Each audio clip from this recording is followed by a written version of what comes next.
Hello, my name's Kay Nolan and I'm one of the course tutors on this module on communicable disease control. My background's in infectious disease modelling, which is why I'm talking to you today and introducing the next 2 weeks of the course on the modelling of diseases and modelling of epidemics.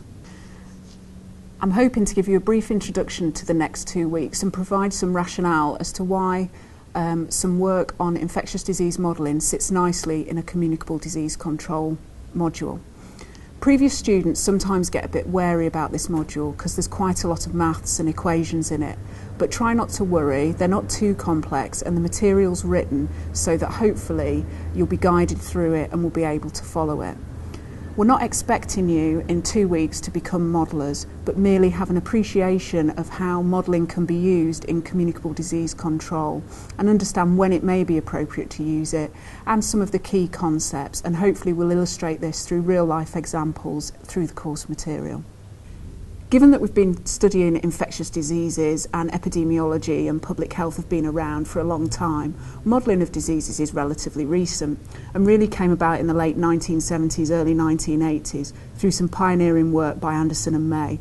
They produced a series of papers that went into Nature, which if you have time are worth a look at. So why do we use models?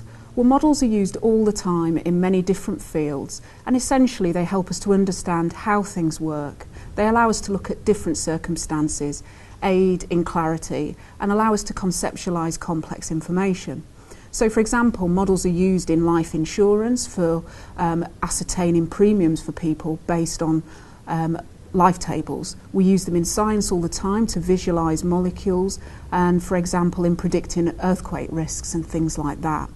They're a really useful tool in disease management and allow us to explore different scenarios. For example, we can let an epidemic unfold under one set of assumptions and circumstances, then change the circumstances and let the epidemic unfold again and see what the difference is.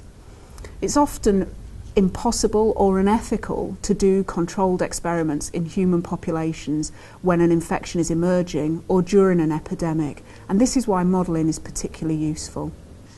As you will have learnt through the previous weeks of this course in communicable disease control, the first step in managing a communicable disease is learning as much as possible about the pathogen, how the disease manifests and how it's spread.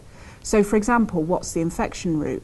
Is it through somebody sneezing or coughing? Is it sexually transmitted? Is there a vector involved? How soon after someone becomes infected do they show symptoms? How fast do they recover, if they recover at all? Which groups are most affected? Is it only certain ages, certain genders? And does host behaviour impact on disease transmission? We also consider geographical factors. For example, does weather play a role? We can then go on to consider how we can control an infection. So after we've found out as much as possible about how the pathogens spread, we then think about how we can control it. For example, is there a vaccine? Is the vaccine available? Can we afford the vaccine?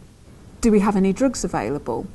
Do they work? Are they expensive? Have we got enough of them? Or are there any behavioural or social interventions that we could employ? For example, can we shut a school to stop the transmission of measles? Is it worth it? Do the benefits outweigh the risks? Models provide a framework where we can put all this information about the pathogen, about the disease, about its spread, about how we can potentially control it. This framework can then be used to assess different policies, different control plans from many different perspectives. For example, if we only have a fixed budget, how are we best able to spend that to control an infection? There are many examples available from current epidemics, for example, H1N1 swine flu, SARS, or even polio. And there's useful tools all over the internet. So have a search and see what you can find. Many academic units who do modelling also have free modelling software available for specific infections. So, for example, Imperial College have a malaria tool on their website which allows you to model control scenarios for malaria. So take a look around and add things to the discussion board if you see anything interesting. So hopefully I've convinced you that modelling can be a useful tool and spark some interest so that you enjoy the next 2 weeks.